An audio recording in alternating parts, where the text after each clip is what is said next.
আসসালামু আলাইকুম। ক্লাস চলতেছে ধারাবাহিকভাবে কারেকশনের উপর।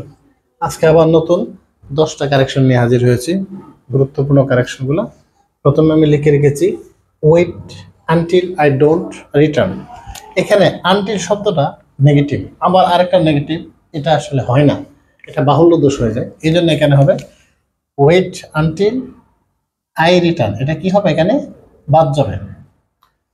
দুই নাম্বারটা the president with all his advisers were present in the meeting. এখানে আমরা জানি with, as well as, along with, together with, in addition to, including to, এই শব্দগুলো যদি থাকে, এই ফ্রেজগুলো যদি থাকে, তখন মানে পূর্বের বা সামনের সাবজেক্ট অনুযায়ী ভার্ব হয়। এখানে প্রথমে আছে কি দ্য প্রেসিডেন্ট, এটা সিঙ্গুলার, এই জন্য ভার্ব হবে কি এখানে সিঙ্গুলার, তার মানে এখানে ওয়ার হবে না, এখানে হবে ওয়াজ। 3 নাম্বার হলো Bacon as well as Shakespeare's were great writer. একই কথা, এই যে এজ ওয়েল এজ, তার মানে কি এই শব্দগুলা, এই ফ্রেজগুলো থাকলে কি হবে? পূর্বের সাবজেক্ট অনুযায়ী ভার্ব হবে, এটা অনুযায়ী, দুইটা অনুযায়ী হবে না। তাই এখানে শুধু এটার কারণে এখানে কি হবে? সিঙ্গুলার ওয়াজ হবে।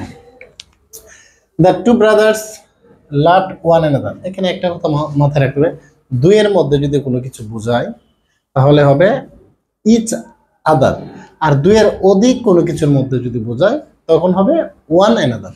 তো এখানে বোঝাইছে দ্য টু ব্রাদার্স, দুইজন, এই জন্য এখানে কি হবে? এখানে হবে ইচ আদার, ওয়ান অ্যানাদার হবে না, each other. Compare your book with me. এখানে একটা কথা একটু সূক্ষ্মভাবে বুঝি। Compare your book with me, এখানে এটা হবে মূলত ডবল পসেসিভ, যেটাকে বলে। এখানে তোমার বইটিকে আমার সাথে তুলনা করো না, এখানে তোমার একটা বই আছে, আমার একটা বই আছে, তোমার বই আর আমার বই দুইটা বস্তুর মধ্যে তুলনা চলে। তোমার বইয়ের সাথে তো আমার তুলনা চলে না, তোমার সাথে আমার তুলনা হতে পারে, কিন্তু এখানে বলছে কম্পেয়ার ইউর বুক, যেহেতু তোমার বই, এখানে কি হবে? উইথ, এখানে মাই বুক দিলে হবে, অথবা শুধু মাইন দিলে হবে। এই মাইন হলো ডবল পসেসিভ, এই মাইনের ভিতরে মাইও আছে, বুকও আছে, দুইটা মিললা যেহেতু একটা পসেসিভ, এই জন্যই তো এটার নাম ডবল পসেসিভ। আশা করি জিনিসটা বুঝছেন। এই জন্য মাই বুক দিলে হবে, মাইন দিলেও হবে।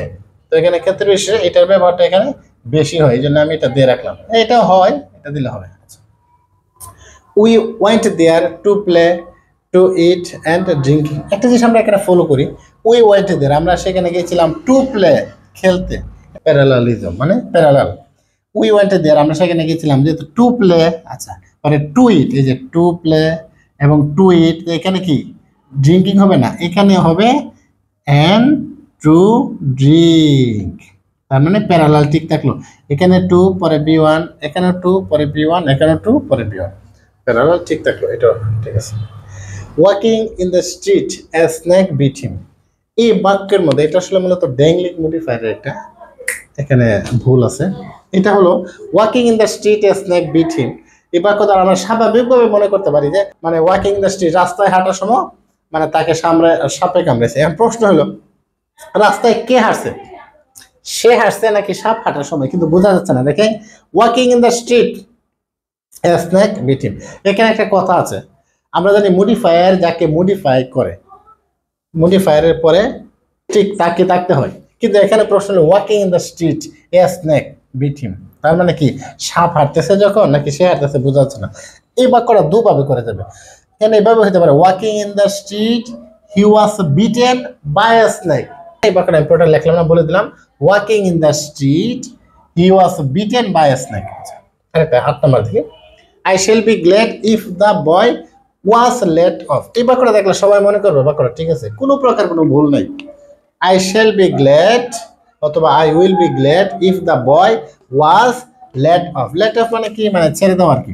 আচ্ছা, এখন এখানে প্রশ্ন হইল, দেখেন আশা, আকাঙ্ক্ষা, বাসনা, কামনা, ইচ্ছা যদি প্রকাশ পায় বা যেটাকে অসম্ভব কোনো কিছু বোঝে, এরকম যদি হয়, if I were a king, was না কিন্তু, if I wish I were a child again, তার মানে কি এখানে আই শ্যাল বি গ্ল্যাড, আমি আনন্দিত হতাম বা হব, ইফ দ্য বয়, এই জন্য কি হবে ওয়ার হবে, এটাই ইচ্ছা, আশা, আকাঙ্ক্ষা, কামনা, বাসনার মধ্যে পড়ছে, এই জন্য দা বয়ের পরে কি হবে ওয়ার। এইবার ঠিক আছে। Of the two boys Karim is the best. আচ্ছা লেখছে দুইজন, আমরা জানি কি দুইজনের মধ্যে হয় কি সুপারলেটিভ নাকি কম্পারেটিভ? দুইয়ের মধ্যে তুলনা, হ্যাঁ এটা হয় কম্পারেটিভ। আর দুইয়ের অধিকের মধ্যে তুলনা বোঝালে তখন কি হবে? সুপারলেটিভ। তো এখানে অফ দ্য টু বয়েস বইলা দিছে, করিম ইজ দ্য বেস্ট হবে নাকি করিম ইজ বেটার, অথবা করিম ইজ দ্য বেটার, এটা হতে পারে বেটার হবে। আচ্ছা, refrain it, refrain to do it. রিফ্রেনের পরে আমরা জানি প্রিপোজিশন ফ্রম বসে, তারপরে ভার্বের সাথে আইএনজি হয়, তার মানে এখানে কি হবে?